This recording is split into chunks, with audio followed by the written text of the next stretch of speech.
नमस्कार दोस्तों, मैं हूं एसपी चौहान और आप देख रहे हैं एसपी चौहान यूट्यूब चैनल। आशा करता हूं सभी स्वस्थ होंगे, सकुशल होंगे। आज का ये जो अपना वीडियो है वो है एसआई पॉलिसी, या जिसको अपने जीपीएफ पॉलिसी भी कह देते हैं, या स्टेट इंश्योरेंस। इसके बारे में मैंने पोस्ट भी डाली थी और पिछले वीडियो में हमने थोड़ी बहुत चर्चा भी की थी, लेकिन वो कई साथी ये कह रहे थे भी विस्तृत रूप से आप इस वीडियो को लेके आइए, तो उसको लेकर मैं ये वीडियो बना रहा हूँ कि आपको पूरी जानकारी दी जाए कि एसआई वास्तव में है क्या, क्या डिफरेंस रहता है। तो बड़ी बड़ी बातें करेंगे अपने, जो मुख्य रूप से एसआई से संबंधित होगी। तो सबसे पहली तो है कि एसआई पॉलिसी का मतलब क्या है। तो ये एक स्टेट इंश्योरेंस है, जिस प्रकार अपने एलआईसी वगैरह बीमा करते हैं वही ये एक राज्य सरकार की स्कीम है, जो अपने को अन्य बीमा कंपनियों से ज़्यादा बेनिफिट देती है और अपने भविष्य के लिए, अपने परिवार के लिए एक सेफ जोन है, जिसमें भी अपने अगर अप्लाई करते हैं, लगभग ये एक कंपलसरी है सभी के लिए। तो राज्य कर्मचारी के लिए एक तरीके की सुरक्षा है। दूसरा भी एसआई कब से शुरू होती है, तो ये मार्च में इसकी फर्स्ट किस्त कटती है। मतलब मार्च से ही एसआई का जो बीमा है वो शुरू होता है। अब कई साथी ये कह रहे हैं भी, क्वेश्चन भी मैं अब लेके चलूंगा जो मेरे पास आए हैं कि कईयों के स्थायीकरण आदेश नहीं हुए। जैसे जयपुर की बात करें तो जयपुर में 2012 से बाद के जितने भी कर्मचारी हैं उनके अभी तक स्थायीकरण नहीं हो रहे हैं, या बहुत से जिले हैं जहां पर अभी तक स्थायीकरण के ऑर्डर नहीं होते हैं, जैसे सीकर में भी नहीं हुए हैं, या बहुत से हैं। तो उनकी बात करें तो उनका क्या होगा। तो जैसे ही उनका स्थायीकरण होता है भविष्य में, जब महीने या 2 महीने लेट होके, तो जब उनका उस दौरान का एरियर जो बनेगा, उस एरियर में से उस एसआई की कटौती होगी। दूसरा एक क्वेश्चन और था इससे संबंधित भी, एसआई की कटौती अपने को कितनी करवानी चाहिए। तो उस पर भी अपने चर्चा करेंगे भी अपने को कितनी एसआई की कटौती करवानी चाहिए। अब बात आता है भी, अगर किसी का ट्रांसफर हो गया प्रोविजन के दौरान या प्रोविजन से पहले, तो उनको क्या करना है। तो उनको सबसे पहले क्या करना है, अपनी एसआईपीएफ आईडी को क्या करवाना है, डीडीओ लॉगिन से आपको ट्रांसफर करवाना है। अगर नहीं तो आप जो प्रथम घोषणा पत्र भरोगे वो पुरानी डीडीओ पर बोलेगा। तो इसलिए अपने जो पुराने डीडीओ है वहां से कहाँ ऑप्शन मिलेगा, ये डीडीओ लॉगिन के अंदर एसआईपीएफ डीडीओ रोल एक ऑप्शन है, वहां मिलेगा। वहां से आप इसको अपने न्यू डीडीओ के पास क्या करवा दोगे, ट्रांसफर करवा लोगे आईडी। फिर ही आपका जो प्रथम घोषणा पत्र है वो वर्तमान डीडीओ के पास जाएगा। अब इसके लिए प्रोसेस क्या है, कार्मिक को क्या करना है।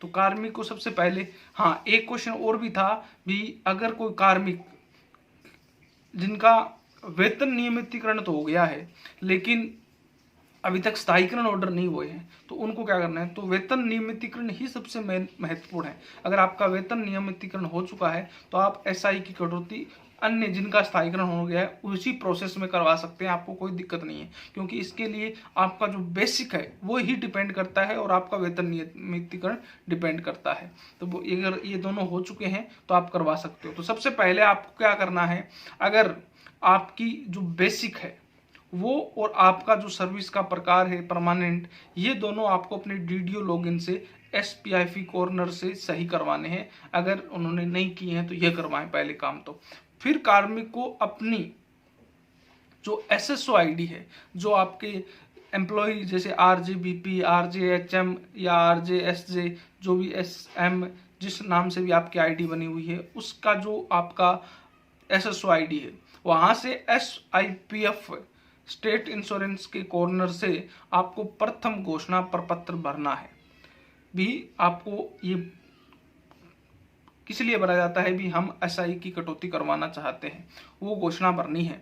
उस घोषणा में एक चीज का ध्यान रखना है कि आपको कटौती कितनी करवानी है।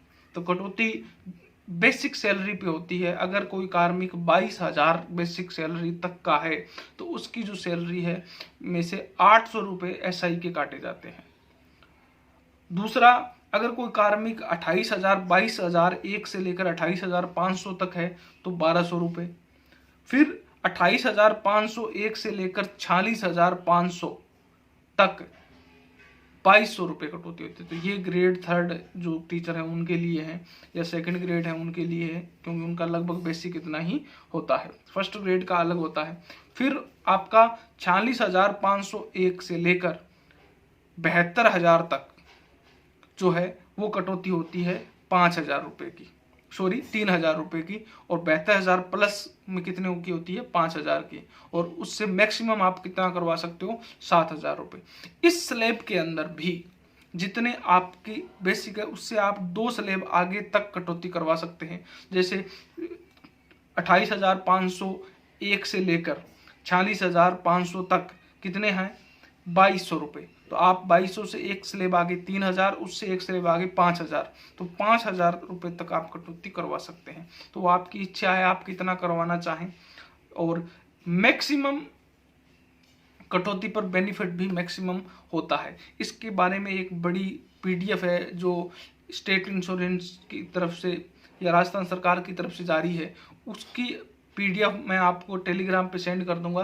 तो इस वीडियो के डिस्क्रिप्शन में या हर वीडियो के मेरे डिस्क्रिप्शन में एक लिस्ट है जिसमें आपको टेलीग्राम का लिंक मिलेगा। उस लिंक के माध्यम से आप ग्रुप को ज्वाइन करो और वहाँ पर आपको सभी ऑर्डर मिल जाएंगे। कई पूछते हैं टेलीग्राम का नाम क्या है, तो सत्यम 2.0 को नाम से आप सर्च करके भी उसको ज्वाइन कर सकते हैं।